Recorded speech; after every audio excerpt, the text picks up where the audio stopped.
Okay, so in today's video, I'm going to be kind of what I believe is the kind of evolution of Athearn, the train company, their locomotives. I don't have every single one, obviously. I don't have any modern things from Athearn, but this is kind of somewhat the evolution of their locomotives. Okay, so the first kind of era of Athearn locomotives I have would be the band drive locomotives. Those were kind of around in about the 50s. They weren't their only system at the time. They also had some geared systems in the 50s, but the bands were definitely the more prominent drive system in the 50s. So to start off, I'm going to run my Athearn Hustler, which has band driven.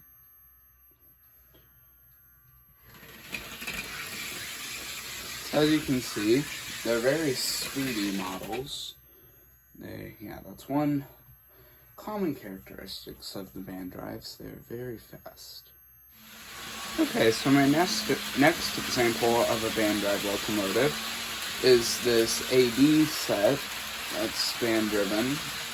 Got this at a train show, and yeah, so this is kind of another example of like the band drive era of Athearn locomotives. Okay, so the next kind of era of Athearn locomotives is it's the geared system I believe they had in the 50s. It runs fine. It's not very quiet, but they run fine, and it's kind of just a more conventional geared system as to the band drive in the 50s. And if you take a look at the bottom, that might kind of give you an idea of what kind of drive system it has.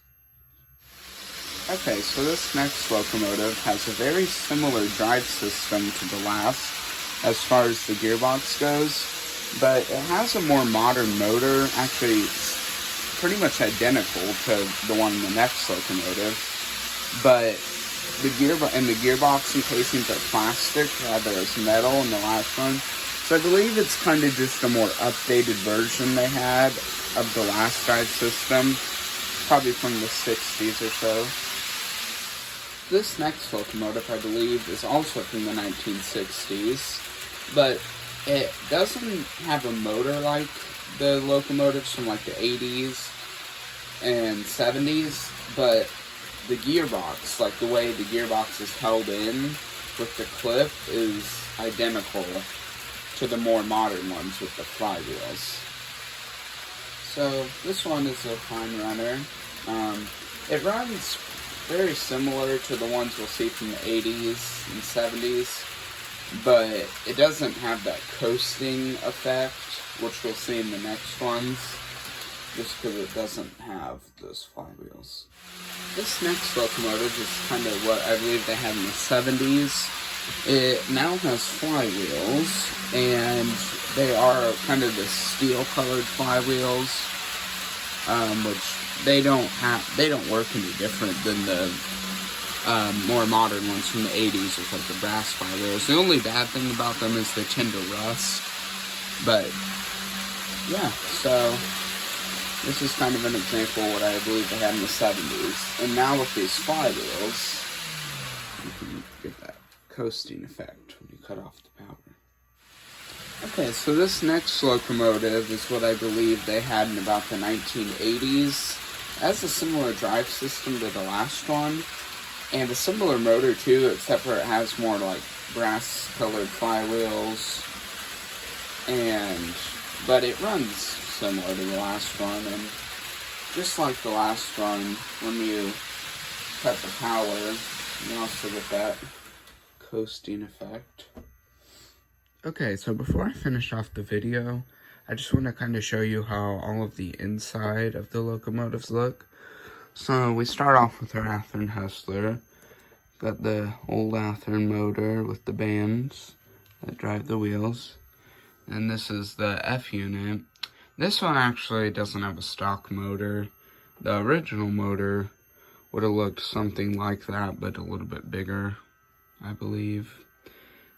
But this still has, it's got the big long axles, and you got the bands. This motor is actually better, whoever put it in. It's kind of geared down, so this locomotive actually gets a little bit more torque than it would have had. And then we move on to this locomotive. This is what I believe is kind of like the geared system from the 50s. And it's got this old motor. Then moving on to this one. By the way, they go with the shell if you're confused which ones they are. They go with the corresponding shell behind them. This one, another upgrade to this one that has the similar gearbox. It has a weight now, so it pulls more cars, but I just removed it so you can see better. But the gearboxes are identical to these inside. They're just plastic encasings, but it has this one has a different motor. And I mentioned that this motor was similar to the next one, which is this one. It's different color plastic, but if you look at this motor, and then look at this one, they're the same design. So this next one has the same motor as the last one, but it has the similar gearbox to the more modern ones, as to how this clip that holds the worm gear in actually holds the trucks in, which I actually really like that design bit. This also would have had a metal bar going across it originally, just like starting here, all these do. And it actually did have it, but it kept popping up, so I just put a wire on. But this originally would have had a metal bar too. Then moving on to this one. This one has the steel flywheels. This one's lucky to actually not have any rust. But it's got the, see how the gearbox cover holds the trucks in. Like it, well, it's there. Like it does there. And then the last one basically is the same as this one, except for it has these different color flywheels. And the gearboxes, the way they're built is a little bit different, but they're about the same. So, yeah. Okay, that's going to be it for today's video. I hope you all enjoyed. I hope to get more videos up in the near future, because now that school is over, I'll have a little bit more time on my hands. So, thank you all so much for watching.